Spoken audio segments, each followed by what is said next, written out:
Bismillahirrahmanirrahim. Subhanallah wa bihamdi, subhanallahil azim. Adada khalqihi wa ridha nafsihi wa zinata arsyihi wa midada kalimatihi. Asyhadu an la ilaha illallah wa asyhadu anna Muhammadar Rasulullah.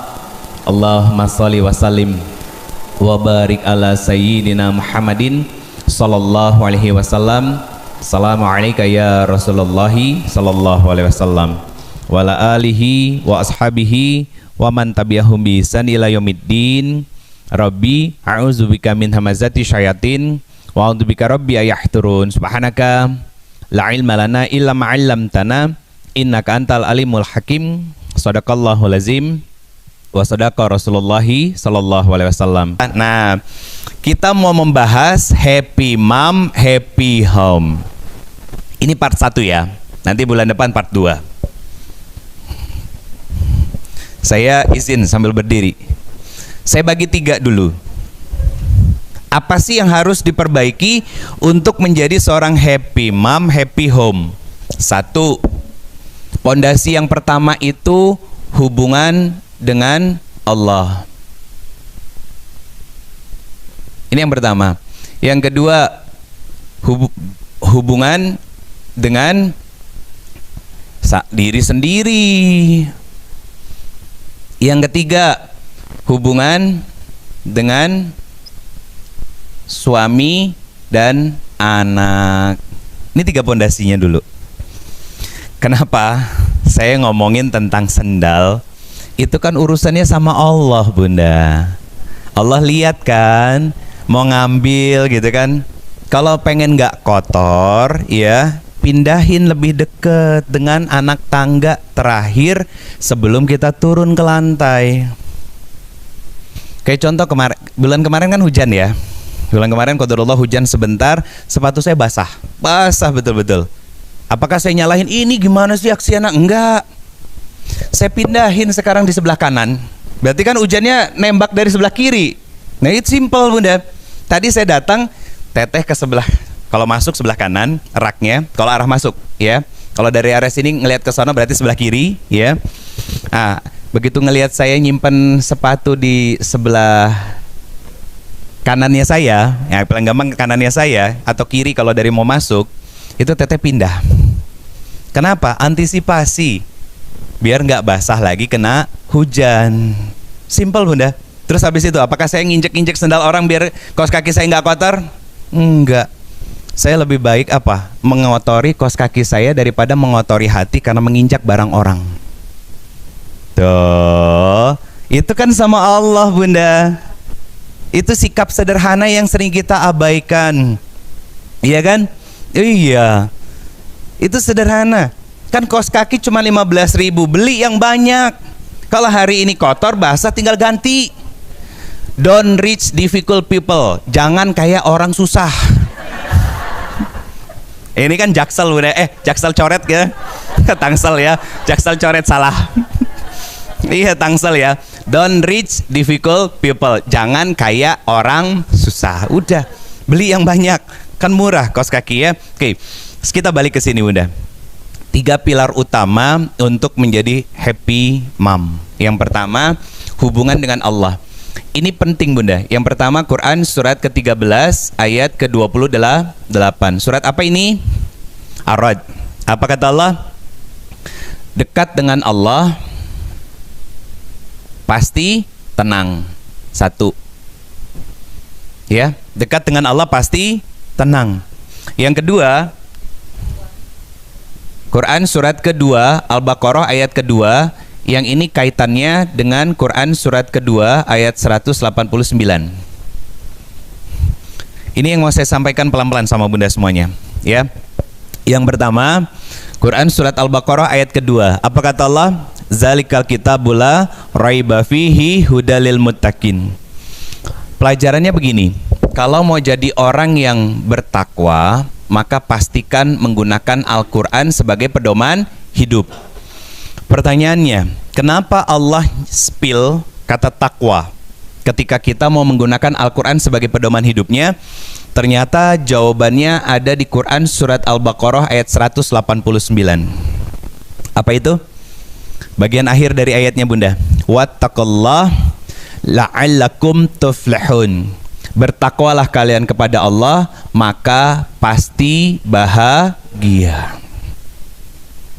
Berarti gini Bunda, kalau dari dua ayat ini yang kita rangkaikan, sederhananya gini. Hei Ridho, kalau hidup kamu pengen bahagia, atau gini, hei Ridho, kalau hidupmu betul-betul menggunakan petunjuk-petunjuk Al-Quran dalam menjalani kehidupan yang sebentar, maka Allah akan jaminkan kebahagiaan dalam kehidupanmu. Berarti gini, kalau sudah pakai Al-Quran, ya, dekat atau jauh sama Allah? Pasti dekat. Kalau sudah dekat dengan Allah, maka pasti tenang. Sudahlah dia bahagia dan juga dapat ketenangan. Ini refleksi diri sekarang Bunda. Sudah tenang hidup kita? Maaf, sudah selalu tenang hidup kita? Belum. Sudah betul-betul bahagia hidup kita? Belum. Nah, berarti ada koreksian kan dari sini ya? Berarti koreksiannya apa? Tidak dekat dengan Quran, sehingga tidak dekat dengan Allah. Sudah, sini. Lihat ke depan. Kasih pemakluman untuk saudara-saudara kita yang kalau lagi taklim handphonenya bunyi. Kenapa? Satu, lupa silent. Yang kedua, kalau HP bunyi kita ngelihat ke beliau, makin panik beliau. Oke? Jadi lihatnya ke depan, ya. Kita fokus untuk terus taklim kan Bunda ya? Oke.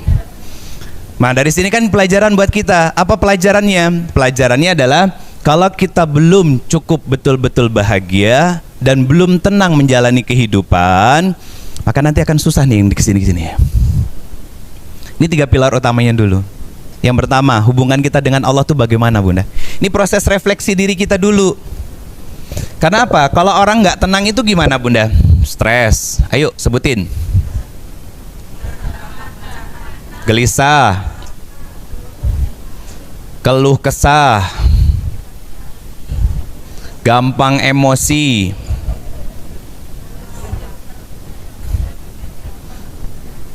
baperan. Ayo sebutin aib diri sendiri yuk. Ini bener kan? Betul gak sih? Iya, ayo. Kita harus makin pintar Bunda. Kita harus lebih banyak nunjuk hidung sendiri daripada nunjuk hidung orang. Jadi kalau udah ngaji tuh harus ada proses ahlan wasahlan. Ada proses refleksi dan transformasi diri, ya. Ayo apalagi? Stres, gelisah, baperan, keluh kesah, gampang emosi. Sebenarnya bukan gampang emosi Bunda, namanya gangguan emosi. Kenapa? Karena agak gini kan, gampang marah itu. Nih, lelah, gampang lelah kan, gampang capek kan, betul kan? Nanti kalau ini kan sifatnya non psikis, iya kan? Maaf, ini kan psikis, iya kan? Kalau fisiknya satu, jantung berdebar atau sesak dada, betul? Kemudian panik badan bergetar, muncul anxiety-nya. Setelah anxiety muncul vertigonya. Bunda, nggak sayang sama badan tuh? Ya sekarang belum vertigo, nauzubillah min dzalik, jangan sampai ya, gitu kan? Cuman maksud saya, ini bertahun-tahun sama kita dirawat inap di dalam hati. Iya kan, dirawat inap dalam hati kan? Coba datang psikolog deh, kelihatan tuh absennya tuh. Kan selama ini dirawat inap. Abis konseling ke psikolog, tanya sama psikolog, Mbak, kenapa pengen jadi psikolog? Pasti jawabannya sama, saya berobat berjalan seumur hidup. Karena beliau juga rata-rata orang yang sakit dan sedang menyembuhkan diri. Menyembuhkan diri. Ada di sini psikolog Bunda? Gak ada? Kalau ada saya mau verifikasi, karena jawabannya begitu. Setiap teman-teman saya psikolog, saya tanya, kenapa Mbak? Kenapa Mas ngambil psikolog? Ustadz, berobat berjalan, alhamdulillah. Saya tahu kok, saya cuma butuh validasi doang jawabannya. Saya tahu. Ya ini kan kita merawat inap penyakit-penyakit hati ini di dalam diri kita. Akhirnya apa? Muncul yang lebih bahayanya lagi. Apa? Iri, hasad, dengki. Betul kan? Amarah dan lain sebagainya. Pertanyaan saya, sehat hidupnya? Kalau kalau hidupnya nggak sehat, bahagia nggak jadi seorang istri? Nggak. Bahagia nggak jadi seorang ibu? Nggak akan. Anaknya, apakah akan bangga dengan ibunya? Nggak akan. Bunda, pernah nanya nggak sama anak, nak, kamu bangga nggak dengan mama?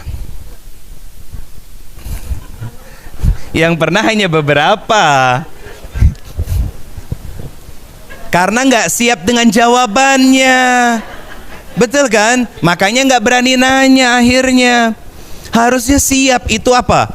Itu koreksi dari Allah bahwa kita belum sungguh-sungguh jadi ibu buat anak kita. Padahal anak kita udah remaja tiba-tiba. Saya tadi malam WA-an. Putri saya nge-WA gini. Kan bercanda sama Teteh ya.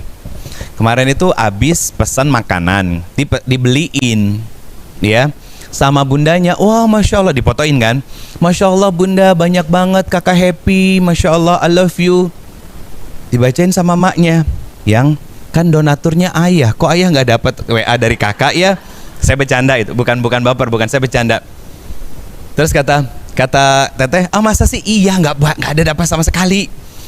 Ya udah mungkin lupa sama bapaknya kali gitu kan. Tiba-tiba malam di WA dia, ayah, thank you so much, di huruf besar semua, ada lope-lopenya.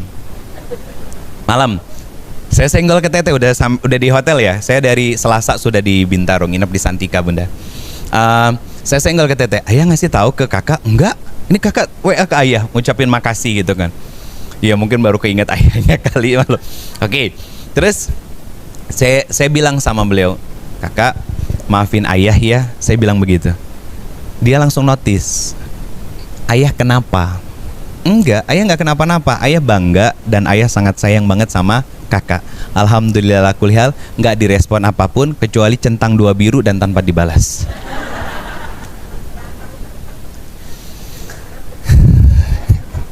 Kan diketawain sama istri saya. Iya, karena gini, putri kami kalau WA-an itu begitu bunda. Cuman kakak udah pulang, cuman jawabannya udah.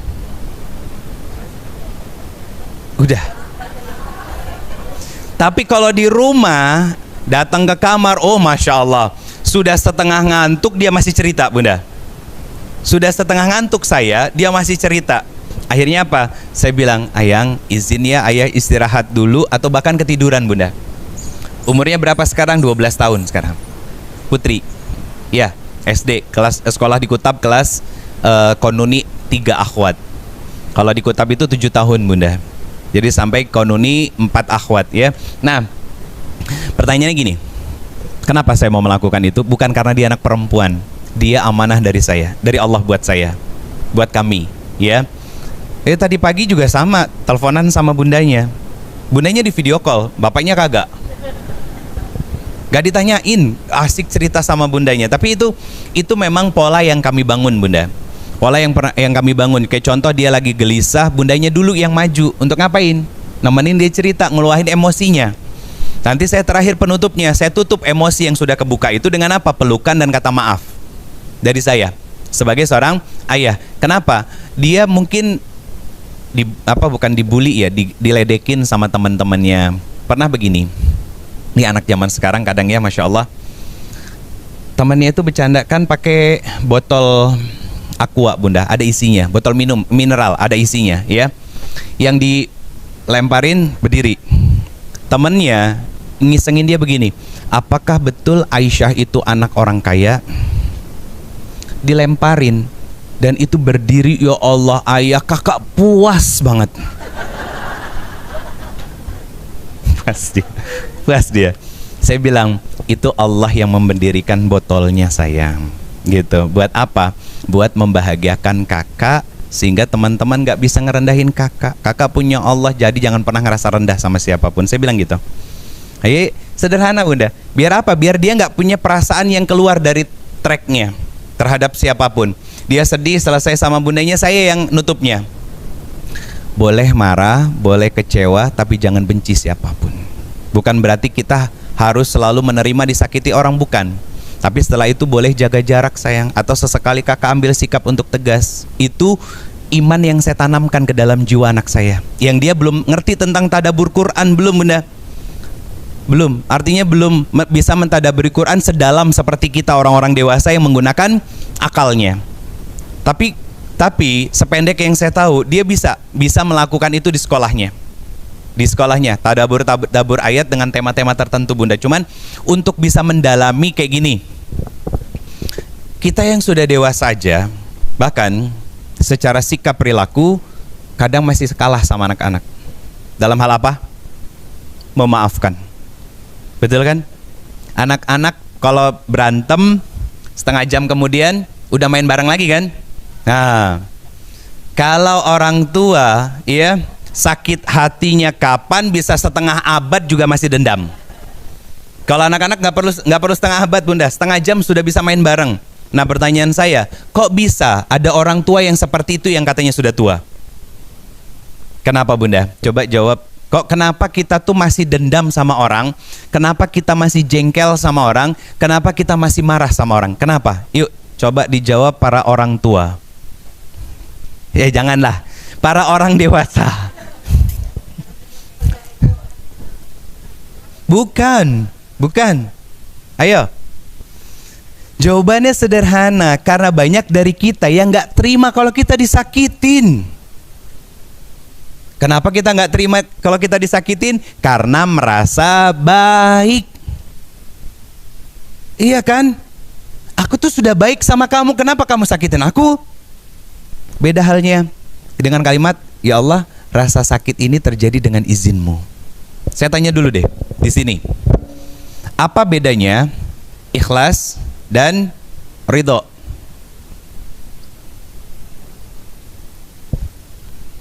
Apa artinya, Bun? Apa bedanya?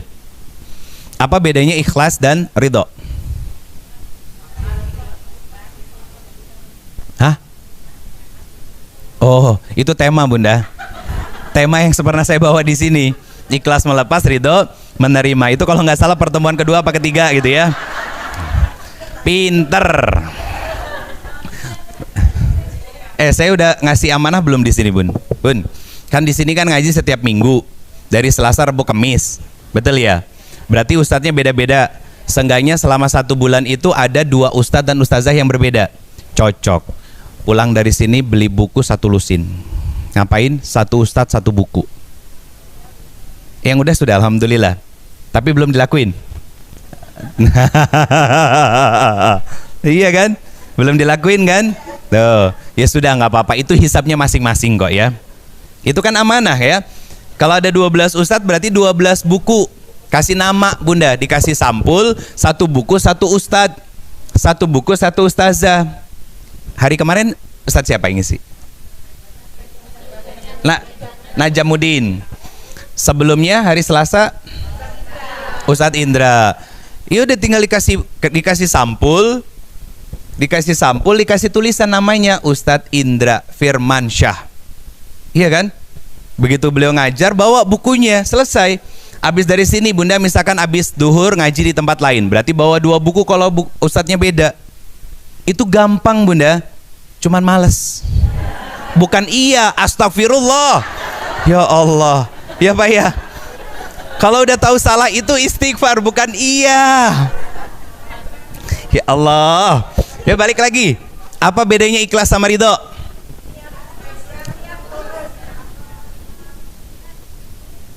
Iya. Tulus yang penyanyi itu. Oke, ikhlas, tulus.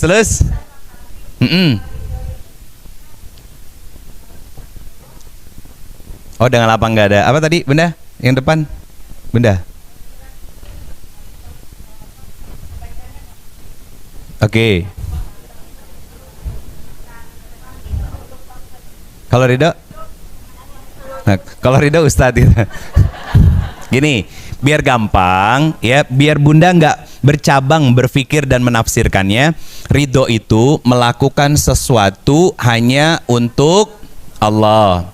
Maaf, ikhlas itu melakukan sesuatu hanya untuk Allah. Ridho merasa puas dengan segala sesuatu yang sudah kita ikhtiarkan karena Allah. Merasa puas dengan pemberian Allah dari setiap ikhtiar yang kita lakukan karena Allah. Maaf, Bunda, berbuat baik sama orang. Gampang, gampang. Yang susah mengkondisikan hati ketika respon kebaikan itu tidak sesuai dengan yang kita mau. Maka disinilah nilai keikhlasan itu dipertaruhkan sehingga melahirkan keridhaan atau tidak. Contoh, Bunda selama bertahun-tahun taat kepada suami, ya, melayani suami, memberikan kepuasan kepada suami di dalam rumah, dalam pelayanan Bunda dan lain sebagainya. Tiba-tiba suami jadi ujian. Disinilah keikhlasan itu diuji sama Allah. Masih mau melakukan itu semua atau tidakkah karena aku, atau kamu melakukan itu semuanya hanya karena pengen suamimu senang? Nah, di situ pertaruhannya Bunda. Kalau hanya sekedar pengen bikin suami senang, maka akan berhenti ketika apa yang diberi tidak kembali. Akan berhenti Bunda. Ketika apa yang kita beri tidak kembali sesuai dengan apa yang kita mau. Pertanyaan saya, yang begitu lillahi ta'ala? Makanya sholat niatnya lillahi ta'ala, tidak ada yang lain. Dari mana kelihatan lillahi ta'alanya itu? Mampu nggak sifat ridho ini muncul setelah melakukannya? Jadi sesuatu itu ikhlas, itu kelihatannya kita ngerasa puas nggak menerima segala sesuatu yang merupakan balasan dari kebaikan yang kita lakukan. Kalau kita nggak bisa nerima ketika balasan yang datang adalah perilaku buruk, maka dipertanyakan keikhlasannya. Saya tanya Bunda, Nabi ketika sujud di samping Ka'bah, ya, tahu kan pasti niatnya lillahi ta'ala ibadahnya. Dilempari kotoran, apakah Nabi langsung membalas dan melempari kotoran lagi orang-orang yang melakukannya? Itu ridho namanya, puas, lapang hatinya. Dalam hal apa? Pemaafan, pemakluman, sabarnya ada, syukurnya ada, tawakalnya juga ada. Ridho ini puncak dari ilmu tazkiyatun nafs Bunda. Isinya ada apa? Ada tawakal, ada sabar, ada syukur, apalagi pintu paling besarnya taubatan nasuha. Makanya tadi dibilang kan, gampang tapi males. Bukan iya, astagfirullah. Kenapa? Biar Bunda nanti ketika belajar, istighfar kan pintu taubat. Akhirnya, oh iya ya, muncul syukurnya.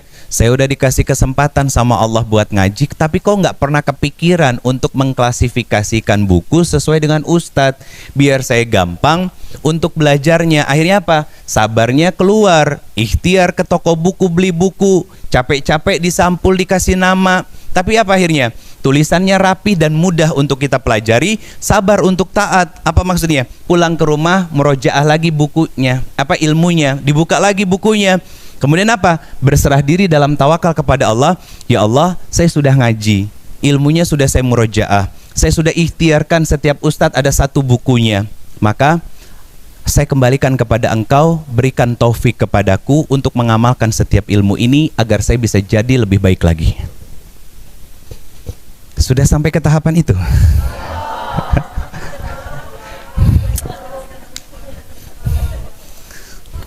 Saya kalau gitu besok-besok bawa buku deh ya buat giveaway. Udah kayak anak SD kan ya hadiahnya, ya Allah. Itu amanah pernah saya sampaikan berarti kan di sini kan? Iya nggak? Oh belum? Belum. Berarti belum. Nah, jadi pulang ke rumah, nanti Bunda ya, kalau nyari toko Gramedia jauh entah di mana, cari toko buku yang biasa di toko fotokopi ada, ya. Satu lusin aja. Satu lusin, karena kita udah tahu kan ustadz-ustadz yang rutin di sini. Mau dipindahin dari catatan buku Bunda sekarang ke buku yang baru, silahkan. Kasih nama judul besar, ya, kemudian nama ustadznya, tanggal, selesai. Bunda ngaji di mana? Kasih seperti itu. Biar apa? Disiplin namanya Bunda. Itu salah satu ikhtiar apa? Memperbaiki hubungan kita dengan diri kita sendiri. Biar gampang memurojaah ilmu, biar gampang kita menjaga ilmu. Bunda, ini ikhtiar kita untuk bisa menjadi hamba yang bertakwa lewat ilmu-ilmu yang disampaikan oleh guru-guru kita. Bukankah yang disampaikan sama guru-guru kita ilmunya adalah Al-Quran, Apa kata Allah? Kalau pengen hidupnya bahagia, hidupnya tenang, maka pastikan Al-Quran itu bukan hanya tercatat, tapi jadi the way of life-nya kita. Nah sekarang gimana kita mau memurajaah ilmu berupa ayat-ayat yang kita tulis kalau ternyata campur semuanya. Bun,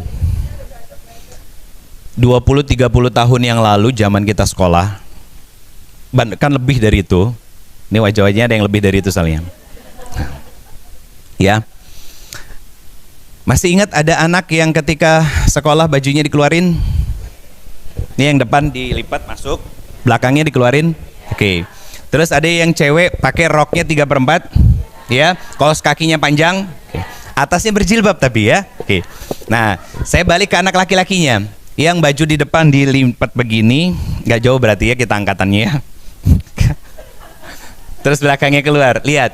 Sekolah nggak pernah bawa tas. Kenapa? Bukunya digulung-gulung, satu buku masuk ke belakang. Pertanyaan saya, ranking 1 dari atas apa dari bawah? Kan sama kan tulisannya begitu. Jadi 1 kan? Bukunya 1 kan? Udah gitu udah kucel lagi kan gitu. Segala gambar ada di situ gitu kan. Sambil nyimak ustadz atau ustazah yang lagi nyampein ilmunya di sini, dia ngegambar. Saking gabutnya coba. Kan itu mirip Bunda. Tapi giliran anak sekolah kita, anak kita, fisika 1 buku, biologi 1 buku, matematika 1 buku, bahasa 1 buku. Coba kalau lagi ternyata anak kita salah bawa buku, ternyata pelajaran hari itu dicampur sama buku yang lain, ketahuan sama kita. Tolong jujur, ngomel nggak?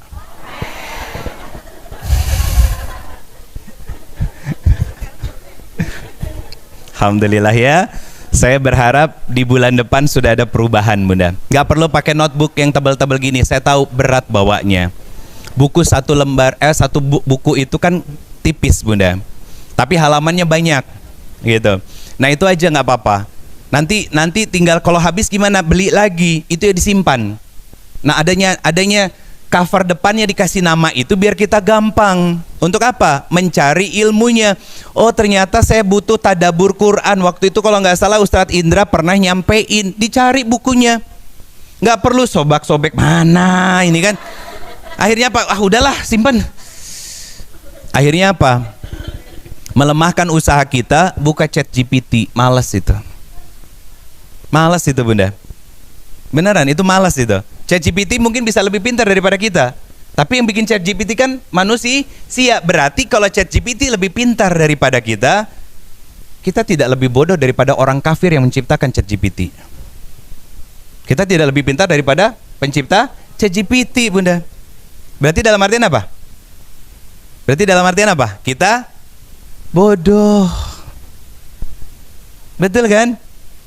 Bukan nggak boleh Bunda, silakan pakai, tapi seperlunya. Itu kenapa? Gini, ada kajian tematik, ada kajian kitab. Pertanyaannya, apakah saya harus membawa kitab saya ke sini, kitab Tazkiyatun Nafs sama kitab Tauhid? Nggak perlu. Makanya disarikan jadi tema-tema yang selama ini kita bahas. Mungkin terlihat seperti tema-tema tematik Bunda, tapi yang saya bawa adalah kajian kitab.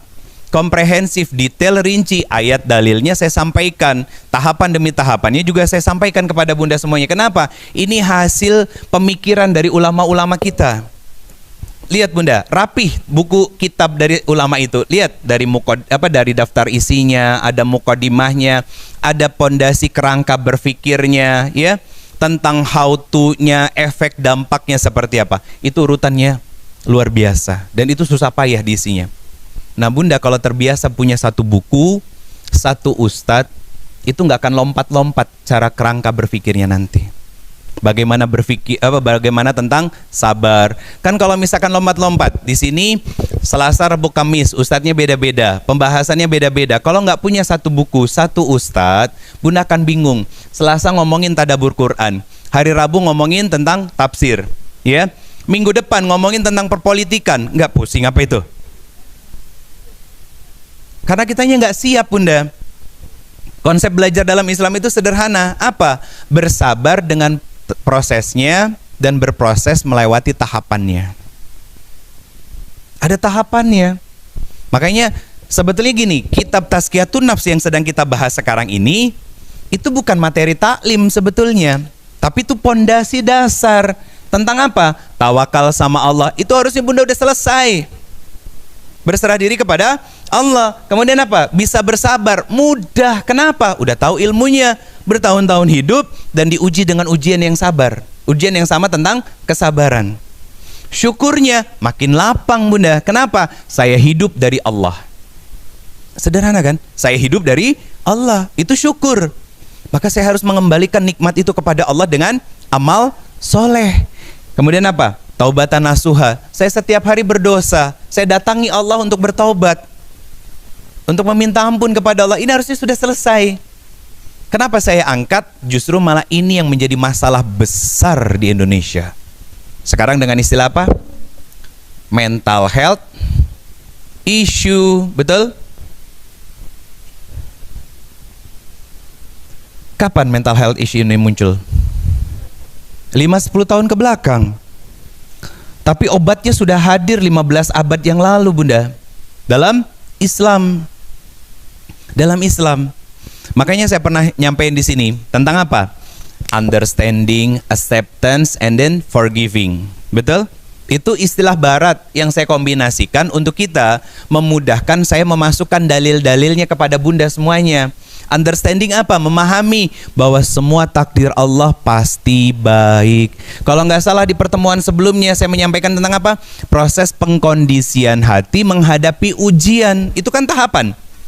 Tahapan prosesnya Bunda.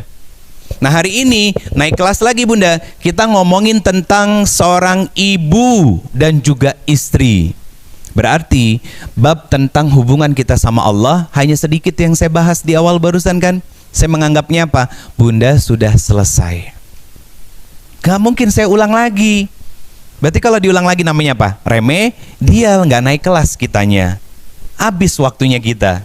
Berarti kan sebetulnya bukan ilmunya yang gak masuk ke dalam hati kita, tapi hati kita terlalu kotor untuk dimasukin dengan ilmu. Itu kenapa pintu besarnya adalah taubatan nasuha. Gini Bunda, saya kebetulan orang manajemen dulu. Kalau Ustadz Indra kan sama lah, kita dulu sama-sama profesional Bunda, cuman beda dunia ya. Saya profesional dulu. Saya seorang HR. Dalam dunia pekerjaan ada yang namanya KPI. Apa artinya? Key Performance Indicator.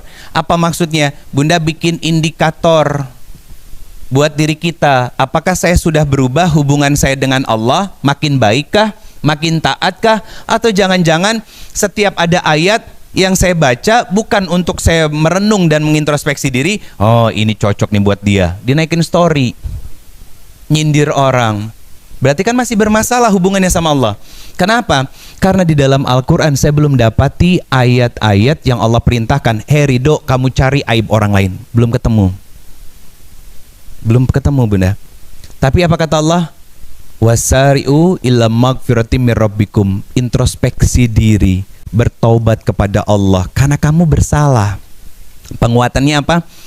Ku anfusakum wa ahlikum naro. Jaga diri kamu, selamatin dulu. Berarti kan itu proses refleksi diri, bahwa saya harus selamat dulu Bunda sebelum saya menyelamatkan keluarga saya. Makanya urutannya hubungan dengan Allah dulu, dengan diri sendiri, baru dengan keluarga. Karena kalau di sininya nggak benar, di sininya nggak beres. Pasti makin muncul nih penyakit-penyakit ini Bunda. Lelah lah, capek lah, stres lah, dan lain sebagainya. Saya baru naikin konten tadi pagi. Ada pertanyaan begini, Ustadz, batas toleransi seorang istri ketika mengingatkan, menegur, dan menasehati suami yang berulang kali melakukan kemaksiatan. Apa poin pertama yang saya sampaikan? Ilmu tauhid dulu Bunda. Satu, yakini dulu bahwa ujian yang Allah hadirkan itu karena Allah percaya sama kita. Saya kembalikan ke sini Bunda. Itu namanya metodologi dalam Islam. Biar apa?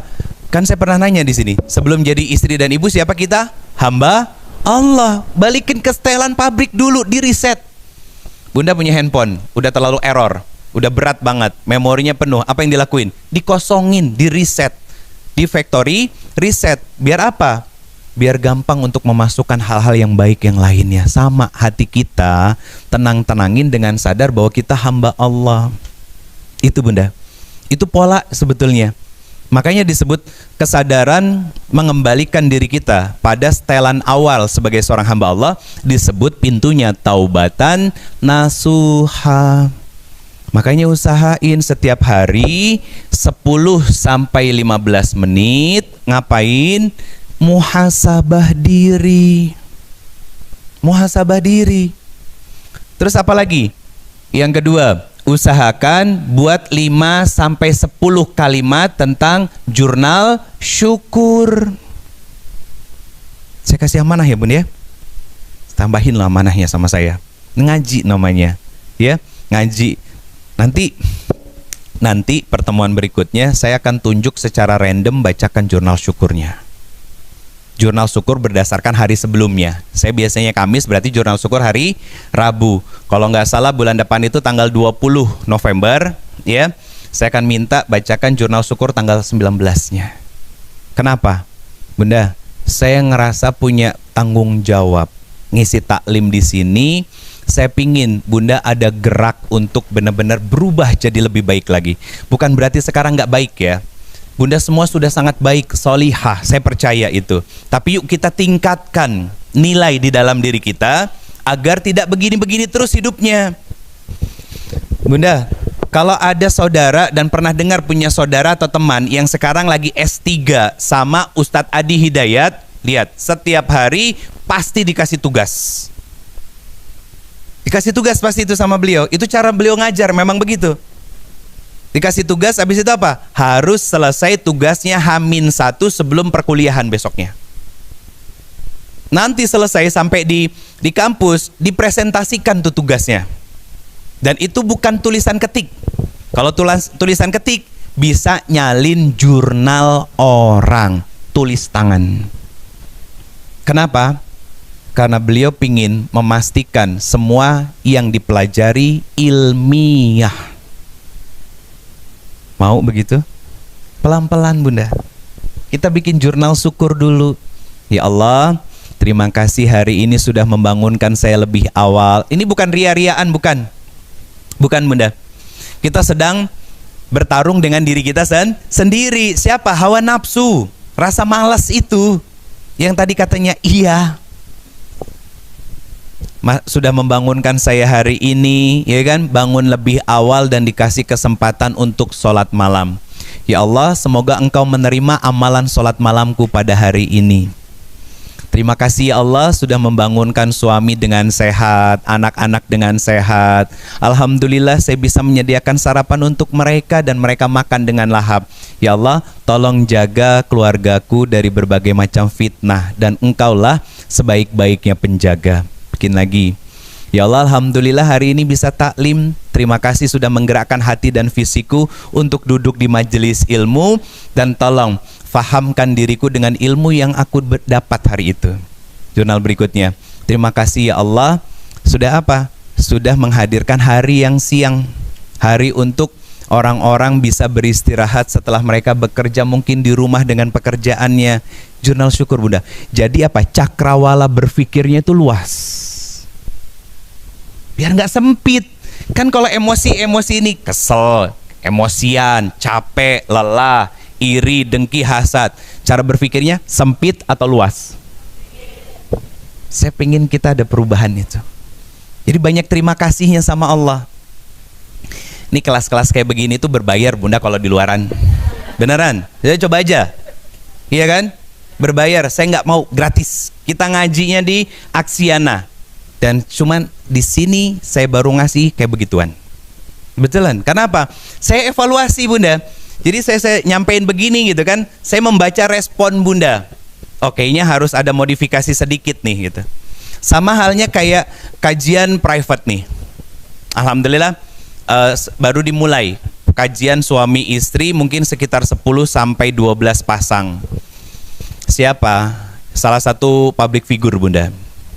public figure, beliau vokalis band sama teman-temannya dekatnya yang diajak, dan saya tidak pernah menentang ada istrinya yang datang jilbabnya masih dicantolin, nggak saya larang, mbak maaf belum nutup aurat keluar. Beliau sudah mau ngaji, yang penting saya pingin beliau nyaman, tenang, dan muncul trustnya sama Islam. Makin cinta sama Islam, nanti lambat laun pasti akan tertutup dengan rapih. Saya bahas tentang keluarga. Ya, saya sampaikan materinya. Habis itu apa? Saya pakai kartu, Bunda, bikin permainan. Kenapa? Saya pingin belajar itu menyenangkan. Apa kartunya? Ini bukan buka-bukaan aib, ya. Karena duduknya sepasang-sepasang. Saya panggil sepasang-sepasang. Apa kartunya? Jadi ini obrolan suami istri. Yang ngambil suaminya dulu. Sayang, sebutin 3 hal yang harus dirubah dari diri aku tanpa berpikir. Langsung des selesai. Itu jujur-jujuran, Bunda. Kadang kan kita suka bingung mau ngobrol apa sama pasangan. Ada di dalam diri aku yang harus dirubah nggak? Nah, masing-masing itu bulan besok saya kasih kartunya 1 box, ada 72 dialog suami istri. Suaminya ngambil kartu yang lain apa? Sayang, apa yang berubah dari diri aku dari pertama nikah sampai sekarang? Kecuali berat badan ya. Nah, kan ada funnya ya. Semenyenangkan itu. Kalau kita sudah biasa, yang satu apa pelajarannya? Istrinya berani menanyakan sama suami, dan suaminya berani untuk menyampaikan pendapatnya. Susah kan ngobrol begitu? Iya kan? Butuh waktu.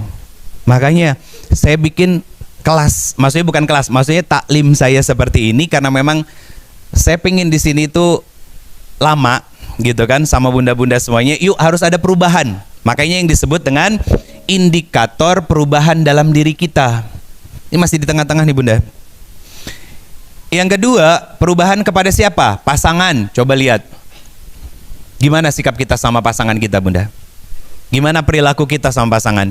Gimana intonasi suara kita sama pasangan? Itu sederhana. Bunda, kenapa ada istri yang ketika ngejawab panggilan suami suaranya tinggi? Kantong emosinya penuh. Pertanyaan saya, bisa dikeluar? Nah, ini kan yang penuh ini airnya kotor. Makanya yang keluarkan sikapnya salah. Gimana cara air kotor ini jadi bersih? Jangan paksa suami untuk membahagiakan Bunda. Tapi lihat betapa banyak nikmat yang Allah berikan dalam kehidupan kita. Syukuri, Bunda. Itu akan mengganti air yang kotor ini. Ya Allah, kotor ini dari mana? Luka, kecewa, sakit hati, trauma, dan lain sebagainya. Di pertemuan sebelumnya kita memahami tentang kalimat understanding. Apa maksudnya? Memahami, ya Allah, setiap luka, kecewa, sakit hati yang saya rasakan ini, itu Engkau sudah mentakdirkannya. Pertanyaan saya, kalau sudah hatinya lapang seperti itu, airnya masih tetap kotor atau berangsur-angsur jadi putih dan jernih? Bersih. Karena dia sadar bahwa ternyata sakit hati ini, ya Allah, tidak sebanding dengan betapa banyak nikmat yang sudah Kau berikan dalam hidupku. Akhirnya yang keruh ini berkurang, keluar. Itu yang disebut dengan jurnal syukur tadi. Sehingga Bunda bisa mensyukuri setiap nikmat yang Allah berikan setiap hari. Nggak usah banyak-banyak, 5-10 saja. Tulis. Itu kenapa buku itu 1 ustadz 1 buku. Bikin jurnal syukur di situ. Karena apa? Bunda kalau ngaji dengan ustadz yang beda, ustazah yang beda, tiba-tiba kepikiran tentang pengen bikin jurnal, tulis aja langsung. Tulis. Nanti ketika lagi di rumah ingat sesuatu, tulis. Secara refleks. Dia biar akhirnya apa? Membiasakan apa? Mensyukuri setiap nikmat. Kenapa? Kelapangan hati itu butuh dilatih dan dibiasakan. Biar apa? Biar Bunda akhirnya ketika sama pasangan, iya Pak, Mama yang salah, maaf. Tapi Ustadz, suami saya yang salah, tapi kenapa saya harus minta maaf? Bunda, minimal kita sedang berusaha untuk memaafkan diri sendiri dulu. Bukan karena si suami ini butuh dimaafkan, bukan. Tapi karena kita ada keterlibatan kesalahan yang membuat kita sakit hati. Apa? Terbesit ekspektasi kepada pasangan. Itu dulu. Ngelihatnya ke dalam diri. Nggak usah kemana-mana, Bunda. Nah, setelah understanding, kemudian apa? Muncul sikap acceptance. Apa? Menerima. Ya sudah, ini maunya Allah. Ya Allah, lapangkan hati saya. Makanya saya ngisi hari Ahad, apa Senin ya? Senin malam Selasa saya ngisi, Bunda, di Bandung. Ada seorang bapak-bapak yang nanya sama saya begini, Ustadz, saya belum ketemu doa. Kan gini, ujian itu kan pasti selalu sabar dan sholat. Tapi saya belum ketemu doa di dalam Al-Quran yang merupakan rangkaian permintaan kepada Allah untuk bisa disabarkan dalam menghadapi ujian. Saya senyum. Kenapa saya senyum? Karena ada di dalam Al-Quran beberapa ayat yang minta disabarkan kepada Allah Subhanahu wa Ta'ala. Di antaranya, Bunda, ini saya punya catatannya. Di antaranya, sebentar, ada catatannya. Surat Al-A'raf, surat ke-7, ayat ke-126. Biar saya nggak salah bacanya. Bacanya gini. Rabbana afriq alaina sobron wa tawafana muslimin. Itu yang muslimin dulu, Bunda. Apa mintanya kita? Ya Allah, curahkan kepada kami kelapangan hati dalam bersabar dan wafatkan kami semuanya dalam kondisi berserah diri. Pertanyaan saya gini, Bunda. Kenapa doanya gini? Doanya minta lapang hati dalam sabar. Dan kenapa mau diwafatkan dalam kondisi berserah diri? Orang yang lapang hati ini menerima setiap takdir Allah atau menolak takdir Allah? Menerima. Makanya akhirnya minta diwafatkan dalam kondisi berserah. Bahasa dari berserah diri disebut dengan kata muslim. Iya kan? Khutbah Jumat.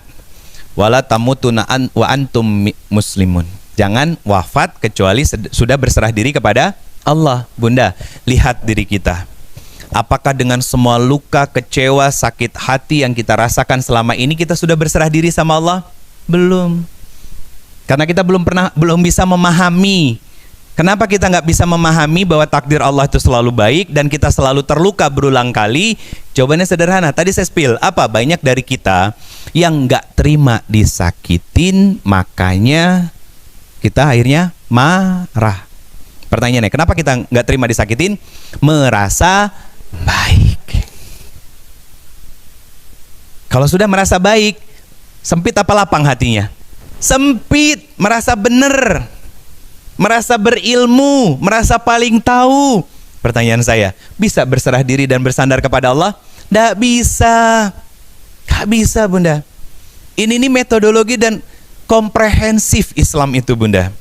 Saya gabungkan dengan istilah-istilah dari Barat biar Bunda mudah menerimanya. Karena apa? Ini lebih familiar di lingkungan kita daripada ayat demi dalil yang ada di dalam Al-Quran. Betul apa benar?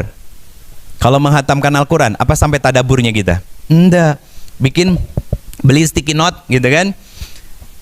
Cari kata takwa, kurang lebih sekitar 117 kata takwa di dalam Al-Quran. Kita bikin tuh sticky note-nya, kita tempelin. Takwa nomor 1 bahasannya apa, takwa nomor 2 bahasannya apa. Lihat, Bunda, kalau ditarik garis merah itu ada kesamaan dan kedekatannya.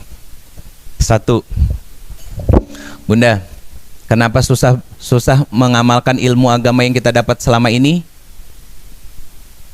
Al-Baqarah 282. Wattaqullah wa yu'allimukumullah. Kamu, kata Allah, dekat dululah sama aku. Jadiin Al-Quran sebagai pedoman hidupmu.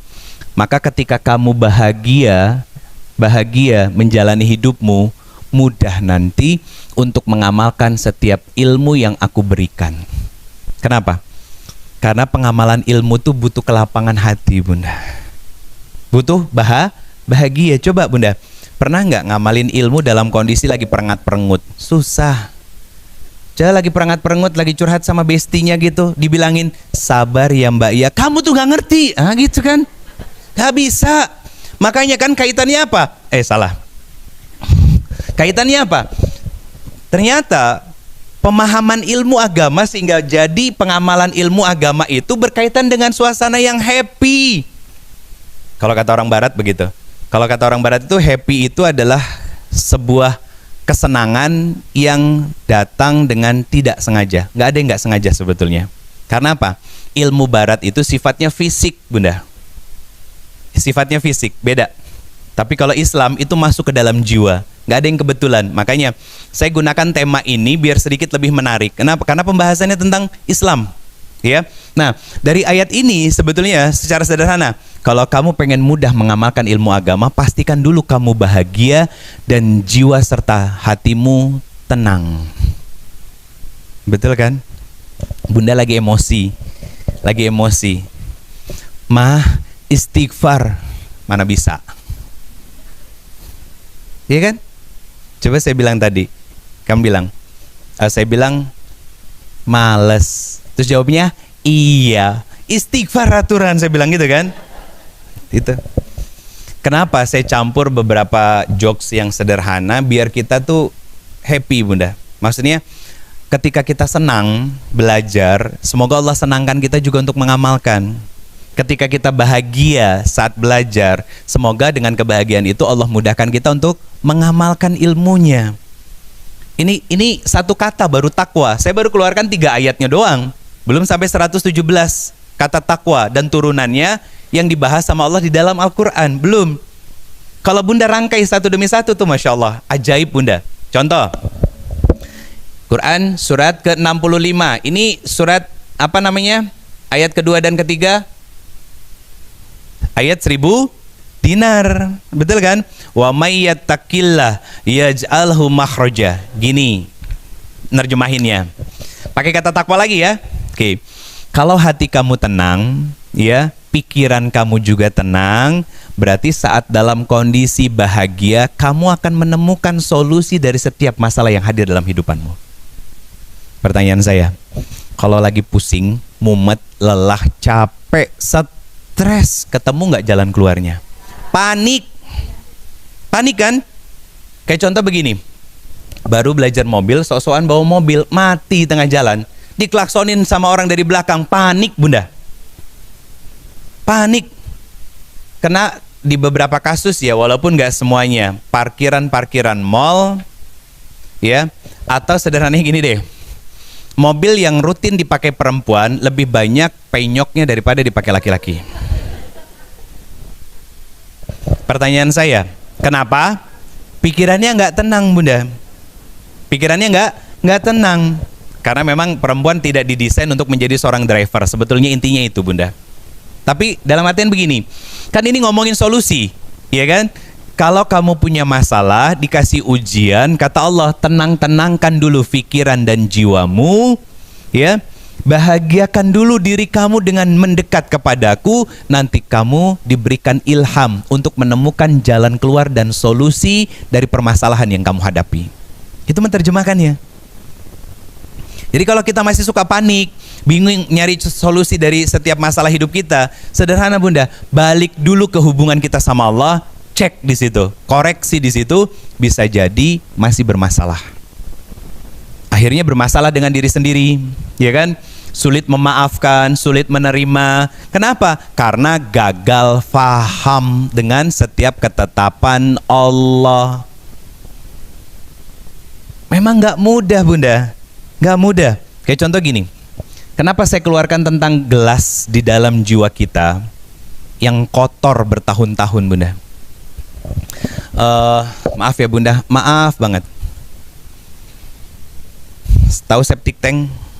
Oke, bertahun-tahun diisi. Maaf ya saya pakai perumpamaan ini, maaf banget. Ini kurang ahsan, tapi kita biar lebih mudah aja untuk memahaminya. Maaf banget. Gak sadar kan tiba-tiba suaranya meninggi di depan suami, itu ledakannya. Gak sadar kan? Karena setiap hari apa? Menganggap bahwa kenapa aku dilukai? Pindah lagi. Kenapa aku gak dapat apresiasi? Salah. Karena mindset kita salah. Kita menganggap orang-orang di sekitar kita adalah sumber kebahagiaan. Salah. Yang membahagiakan kita itu Allah, karena Allah nggak pernah ngecewain kita. Coba Bunda, tanya sama diri kita. Ini salah satu bentuk jurnal syukur. Tanya sama diri kita, apakah Allah pernah membuat kita kecewa? Tanya sama hati kita yang paling kecil. Gak pernah sama sekali. Walaupun berjuta-juta kali kita mengecewakan Allah. Betul kan? Tapi Allah tidak pernah membalas itu. Makanya mukadimah awal tadi saya katakan apa? Bunda, saya ngomong tentang pertanyaan, apakah layak seorang suami yang selalu berselingkuh masih harus dimaafkan dosa-dosanya? Maaf sama pisah itu beda konteks.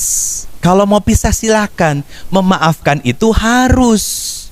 Kenapa? Makanya saya buatkan ilustrasi sederhana apa? Kita setiap hari melangitkan dosa kepada Allah, apakah layak kita diampuni sama Allah juga?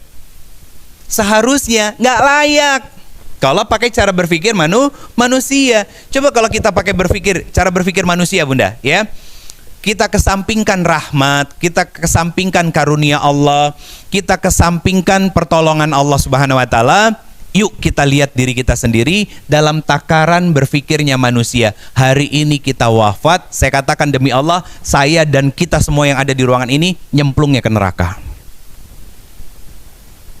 Iya kan? Lihat diri kita. Kalau bukan karena pertolongan Allah, makanya Nabi mengatakan apa? Kita membeli surga Allah itu bukan dengan amal-amal yang kita kerjakan, tapi dengan rahmat Allah, dengan karunia Allah. Berarti kita beramal soleh bukan untuk beli surga, tapi nyenengin Allah. Itu yang disebut dengan ikhlas.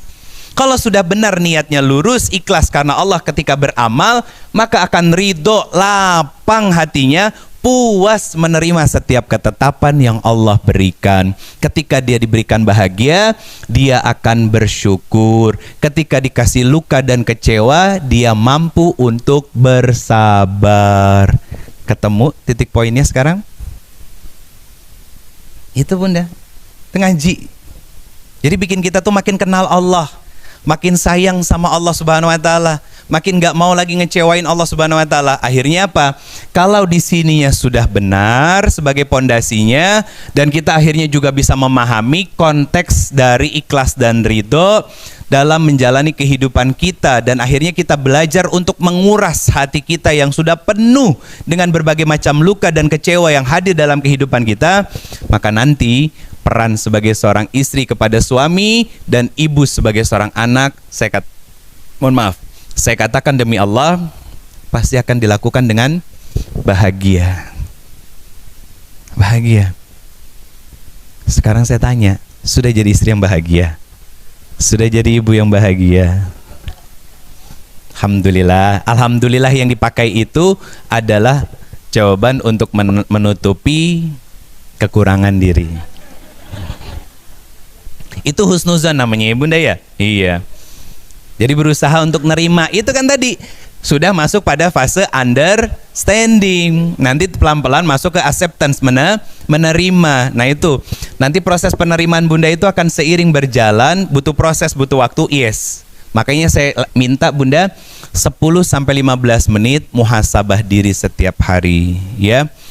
Kemudian apa? Bikin 5-10 jurnal syukur setiap harinya. Untuk apa? Untuk bisa berterima kasih sama Allah lebih banyak. Biar apa? Karena kebahagiaan itu bukan tentang seberapa banyak kita menerima Bunda, tapi seberapa lapang hati kita untuk selalu berterima kasih kepada Allah. Itu bahagia. Coba aja deh bikin jurnal syukurnya seminggu aja deh dulu Bunda, ya. Saya yakin pasti bakal nagih. Kenapa? Karena ternyata selama ini ya Allah, saya lebih banyak melakukan dosa, sedangkan nikmat Engkau selalu diberikan setiap harinya. Napas yang sempurna, betul kan Bun? Degup jantung yang sempurna, ya. Bangun di pagi hari. Kenapa diawali dengan alhamdulillahillazi ahyana ba'dama amatana wa ilahin nusur? Itu kan doa jurnal syukur Bunda. Puji syukur kepada Allah kan? Berterima kasih kepada Allah yang sudah membangunkan kita. Tulis. Makasih ya Allah.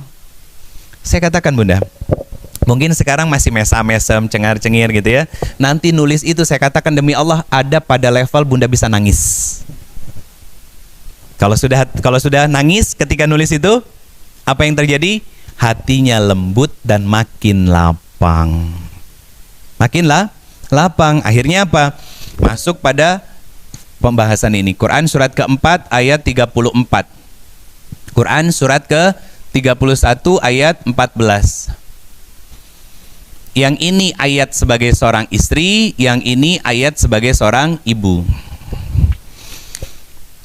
Karir paling besar bagi seorang istri, bagi seorang wanita, itu bukan istri, tapi ibu yang dipuji oleh Allah. Yang dipuji oleh Allah. Bahkan di ayat ke-14 surat Luqman ini, Bunda, wahnan ala wahnin wa fisaluhu, ibumu yang sudah susah payah. Kalau di ayat sebelumnya surat ke-4 ayat 34, biar jadi istri solihah itu ada ikhtiarnya, kamu harus taat sama suami dan menjaga kehormatan. Tapi seorang ibu langsung dipuji sama Allah. Seorang anak, ibumu itu hormati. Dia sudah susah payah mengandungmu, membawamu kemana-mana selama 9 bulan. Itu pujian dari Allah, Bunda, bagi seorang ibu. Tapi kalau di ayat ini surat An-Nisa ayat 34, untuk jadi istri yang fasolihatu, istri yang solihah, kamu tuh harus taat dulu sama suamimu tanpa tapi. Di situ jihadmu, maka nilaimu di hadapanku akan menjadi istri yang solihah. Dan juga setelah qanitat, hafizatul lil ghaib, menjaga kehormatanmu. Jadi ada ikhtiarnya kali ini, Bunda. Kalau ini langsung dipuji sama Allah Subhanahu wa taala. Bahkan kata orang tua, apa Allah mengatakan? Wa wasoinal insana biwalidaini ihsana. Kamu dah, Bunda. Makanya kalau Bunda belum selesai di sini, susah untuk di sininya. Pasti itu. Kenapa? Ini luka ini yang ketumpuk masuk ke dalam wadah ini nanti muncul apa? Egois. Egois itu adalah gini, Bunda. Sikap egois itu gini. Ini seorang anak, bertahun-tahun dia dilukai, ya, tersakiti, nggak diapresiasi, kecewa, kemudian dibully dan lain sebagainya. Luka, kantung di dalam jiwanya penuh dengan luka. Akhirnya ketika dia dewasa, Bunda, lihat, dia kalau nggak jadi pendiam, dia jadi ekstrovert. Nah, orang-orang yang ekstrovert, hati-hati, Bunda. Hati-hati. Apa yang hati-hatinya? Kalau dia sebagai manusia yang kemudian dominan, ya, yang akhirnya kenapa dominan itu terjadi? Karena dia sudah pasang barrier, ya. Biar apa? Saya nggak mau sakit hati lagi. Akhirnya perilakunya orang egois ini apa? Manipulatif. Karena sudah saking penuhnya dengan kotoran jiwanya dia, luka, kecewa, sudah penuh dengan sampah, Bunda. Akhirnya apa? Dia nggak mau terluka lagi. Makanya dia gampang melukai orang dengan lisan, sikap, perilakunya. Ada manusia-manusia yang kayak begitu? Banyak. Makanya saya bilang tadi di awal, hati-hati turun tangga, jangan nginjek sendal orang. Itu orang egois namanya, menganggap cuman sendal doang. Salah. Di Quran surat Qaf surat ke-50 ayat 17, semua perbuatan kita akan dihisab. Berarti kalau memang betul orang yang bahagia, pikiran dan hatinya tenang, dekat dengan Allah, pasti nggak akan punya pikiran, gampang atas sendal orang ini. Enggak. Makanya dia akan rela mengotorkan kaos kakinya daripada mengotorkan hatinya yang sudah tenang, sudah lapang, Bunda. Nah, itu yang bahaya itu adalah kita menormalisasi dosa-dosa kecil yang dianggap biasa. Iya kan? Coba turun, tadi ada yang beberapa naik motor. Harusnya nurunin penumpang di sebelah kanan sebelah sini, karena parkiran motor sebelah sini. Biar apa? Nggak mengganggu, yarhamukumullah, laju kendaraan yang sebelah kanan untuk parkir. Berhenti di tempat seharusnya, Bunda. Itu namanya ihsan. Kenapa? Ya mungkin, ya ini lapangannya luas, tapi bukankah Allah melihat? Iya kan? Nah itu, sama kan kayak kita apa? Sen kiri, belok.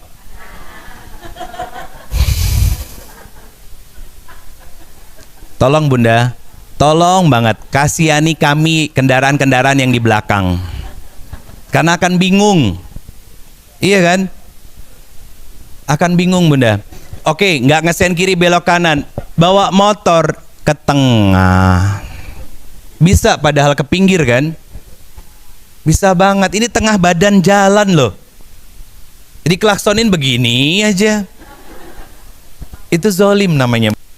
Saya ngisi di salah satu stasiun TV lah ya, buat karyawannya. Saya bilang begini, abang-abang semua kerja di sini. Saya yakin pasti semuanya caranya baik, pakai ijazah, ya kan, ikut tes tanpa orang dalam. Saya yakin insya Allah itu halal rezekinya. Tapi pertanyaannya, apakah yakin toyib? Belum tentu. Kenapa? Kalau abang berangkat kerja, lawan arah, puter balik sembarangan, lampu merah diterabas, jalur busway dilewatin, ya, zolim sama orang. Kenapa? Melanggar aturan negara. Maka kemungkinan nanti berkahnya dicabut karena rizki yang kita dapat tidak toyib. Jangan salahin siapa-siapa. Kalau ternyata istri gak nurut, anak susah diatur, introspeksi diri dulu, muhasabah. Jangan-jangan ketika saya berangkat kerja saya zolim sama orang dan Allah gak suka. Akhirnya apa? Menghukum kita dengan mencabut sedikit keberkahannya dari rezeki setiap bulan yang kita terima. Langsung tegang mukanya bunda, lihat-lihatan. Karena kan itu hal yang dianggap biasa di kota besar, padahal jelas salah. Contoh, saya kemarin ngisi juga waktu di Bandung. Dari ada nama daerahnya Bundaran Cibiru sampai ke Terminal Cicahem, Bandung bunda. Itu garis tengahnya itu 2 garis bunda. Kalau 2 garis itu berarti kan nggak boleh melewati dan mendahului, iya kan? Tapi pada faktanya apa? Begitu jalur 2, padahal udah 2 jalur. Samping kiri 2 jalur, samping kanan 2 jalur. Apa yang terjadi? Samping kiri sudah 2 jalur penuh semuanya, motor lewat kanan semuanya. Ngambil jalur hak orang. Tapi kan Ustadz memang macet. Kalau nggak mau macet, berangkatlah lebih awal. Betul kan? Sama, ngaji juga begitu. Kalau di posternya 09.30 berarti itu jam mulainya, bukan jam berangkat dari rumah.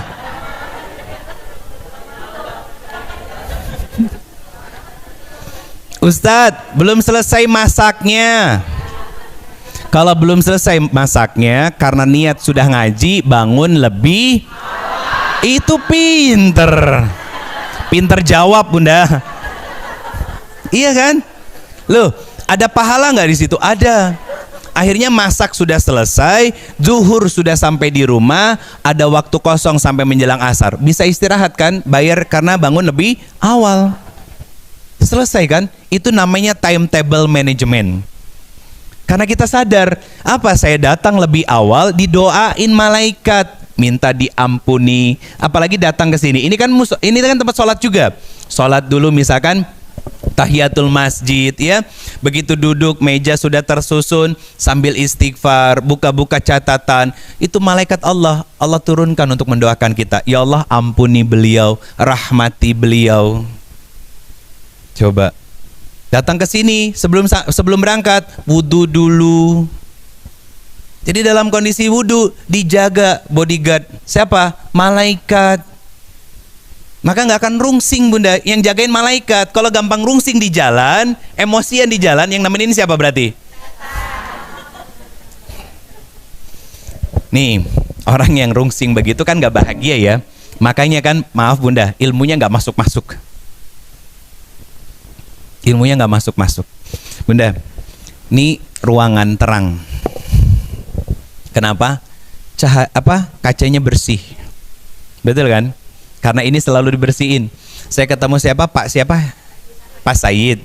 Orang Sunda kan beliau. Ketemu Pak Said yang ngepel di depan. Coba, pahalanya lebih banyak daripada pahala bunda. Dia cuma ngepelin, ngebersihin tempat ini karena ini akan dipakai buat ngaji. Dapat semua pahala yang dilakuin sama bunda. Bunda dapat pahala ngajinya, ngamalinnya belum tentu. Coba, yang ngebersihin kaca ini itu bisa jadi pahalanya lebih besar daripada saya, daripada kita semuanya. Kenapa? Saya ngajar begini, dilihat sama Allah hati saya kan, ikhlas nggak nih kamu ridho gitu. Nah, sedangkan beliau ngebersihin. Ketika saya sapa, Assalamualaikum Pak, Waalaikumsalam Ustadz, Ipunten, tangannya kotor, nggak apa-apa Pak, saya pengen salaman. Nggak apa-apa yang tangan yang kotor, yang penting hatinya tulus. Bukan orang yang tulus namanya kalau mau membersihkan. Iya kan? Toilet itu pasti beliau yang bersihin kan, sama tim yang lain kan? Coba kita bersihin toilet masjid ini, mana mau. Makanya Bunda, OB itu di tempat-tempat seperti ini yang jadi public service itu selalu istimewa bagi saya. Kenapa? Beliau mau menurunkan ego, merendahkan hati. Berarti kan hatinya nggak punya tendensi apapun kecuali bahagia yang Allah masukkan ke dalamnya. Dia sikatin, bersih Bunda. Lihat, makanya sama siapapun lihat wajahnya, ronanya bahagia, nggak punya marah sama siapapun. Sampah lagi, nggak ada. Walaupun nanti habis kajian dibawa pada makan sembarangan, sampahnya dibuang gitu kan? Iya kan? Remah-remahnya, ya, siapa yang bersihin? Di sini juga, ya kan? Ada yang ngevakum. Ya kita gampang kan, remah jatuh, ah udahlah nanti biar bisa bersihin. Itu ditanya sama Allah, kenapa kamu membiarkan rumahku terkotori oleh makanan yang kamu makan? Itu ihsan namanya Bunda. Dan hatinya bahagia nggak? Bahagia. Orang yang hatinya bahagia begitu Bunda, saya katakan pikirannya sama jiwanya pasti tenang, nggak punya dendam sama siapapun. Kalau kita masih mendendam berarti kan kotor itu Bunda. Karena apa? Kalau saya ambil kata-kata dari AA, belum lama ini ngisi di sini ya. Oh mau milad ya? Oh pas milad ya. Kata beliau yang populer apa? Teko itu hanya mengeluarkan isi di dalamnya. Kalau yang keluar kopi berarti dalamnya keruh, kotor. Sama kita juga. Kalau isinya apa? Keluh kesah. Bukan berarti nggak boleh pakai doa Nabi Yakub alaihissalam. Apa kata Nabi Yakub? Saya hanya mengungkapkan, mengeluhkan rasa lelah, capeknya saya hanya kepada Allah saja. Karena gini Bunda, terbiasa kita berkeluh kesah sama manusia, maka lidah kita akan keluh ketika curhat sama Allah. Coba introspeksi diri. Susah kan? Kadang suka bingung mau cerita apa sama Allah. Itu gambarannya. Tapi ketika kita terbiasa ngobrol sama Allah, curhat sama Allah, akhirnya apa? Allah bikin lidah kita keluh untuk ngobrol sama besti dan curhat sama besti. Kamu kayaknya lagi gak baik-baik aja ya? Alhamdulillah, kayak Bunda tadi bilang kan, sudah bahagia? Alhamdulillah. Itu penerimaan sedikit terpaksa. Ya alhamdulillah kan? Berarti kan belajar mengkondisikan hati ya Bunda ya. Itu tergambar Bunda. Makanya ilmu sekarang disebut psikologis, itu tergambar. Ketika kita lancar curhat sama teman gitu ya, terbiasa curhat sama orang lain, pokoknya dari A sampai Z kita sampaikan kepada mereka, apa yang terjadi? Susah untuk cerita sama Allah. Maka dua hal ini selesai kita bahas hari ini. Bahagiakan dulu diri kita, sungguh-sungguh taat kepada Allah, jadikan Al-Quran sebagai pedoman dan acuan hidup kita. Agar apa? Agar Allah bahagiakan diri kita untuk menjalani peran dulu sebagai seorang hamba Allah. Kemudian apa? Kalau sudah selesai dengan hamba Allah, kita akan belajar untuk membersihkan kotoran-kotoran di dalam jiwa kita, luka-luka yang ada, kecewa-kecewa yang ada, sehingga bisa memahami makna ikhlas dan ridho lebih dalam. Sehingga apa? Simpelnya, kita sudah berdamai dengan semua luka dan kecewa yang ada terhadap diri kita.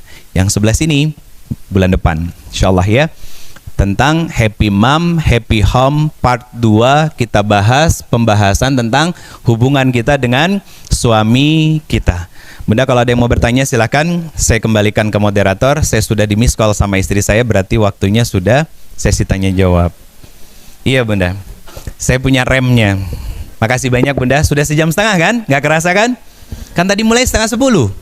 Iya kan? Sekarang sudah jam 11. Monggo Bunda, ada yang mau bertanya silakan.